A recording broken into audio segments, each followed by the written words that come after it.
سورہ فاتحہ فرض ہے امام کے لیے اور مقتدی کے لیے ہر نماز میں. شریعت نے سورہ فاتحہ فرض قرار دی ہے.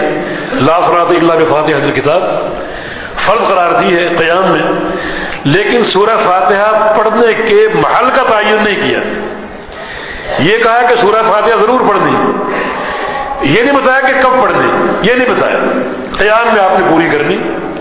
اس لیے کسی تکلف کی ضرورت نہیں ہے, کسی تکلف کی ضرورت نہیں ہے.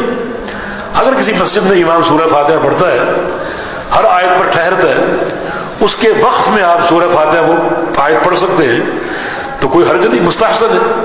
اگر وہ وقف نہیں کر رہا اور کوئی سانس نہیں لے رہا بلکہ جلدی اگلی آیت شروع کر دیتا ہے تو آپ امام کی قرات کے دوران قرات کر سکتے ہیں. اس کے لیے یہ کہنا کہ امام کے اس آخری سقطے کا انتظار کیا جائے, اس سقطے کا شریعت نے ذکر کیا ہے, لیکن کسی طویل سقطے کا ذکر نبی علیہ السلام کے فرامین سے یا سلف صالحین کے عمل سے نہیں ملتا. یعنی پھر آپ ختم کرتے, تھوڑا سا آپ سانس لیتے, پھر آپ رکوع میں چلے جاتے. کوئی ایسی حدیث میری نظر سے نہیں گزری کہ اس سقطے کا مقصد مقتدیوں کو سورہ فاتحہ پڑھنے کی مہلت دینا ہے. واللہ اعلم, میری نظر میں ایسی کوئی حدیث نہیں ہے. سورہ فاتحہ پڑھنا فرض ہے, یہ فرضیت شریعت نے رکھی ہے, لیکن کب پڑھنی ہے اس کا تعین نہیں ہے. نبی علیہ السلام کی حدیث ہے کہ جب میں جہری قرات کر رہا ہوں فلا تقرؤوا بشیء من القرآن اذا جہرت الا بأم القرآن, کہ جب میں جہری قرات کر رہا ہوں تو تم میری قرات کے دوران کچھ نہ پڑھا کرو سوائے سورہ فاتحہ کے.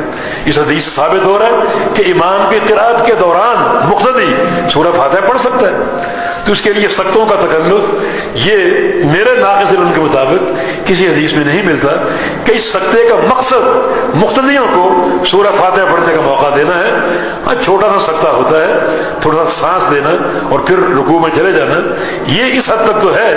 لیکن سورہ فاتحہ کے لیے طویل سقطہ میرے ناقص علم کے مطابق کسی حدیث سے ثابت نہیں ہے. واللہ اعلم.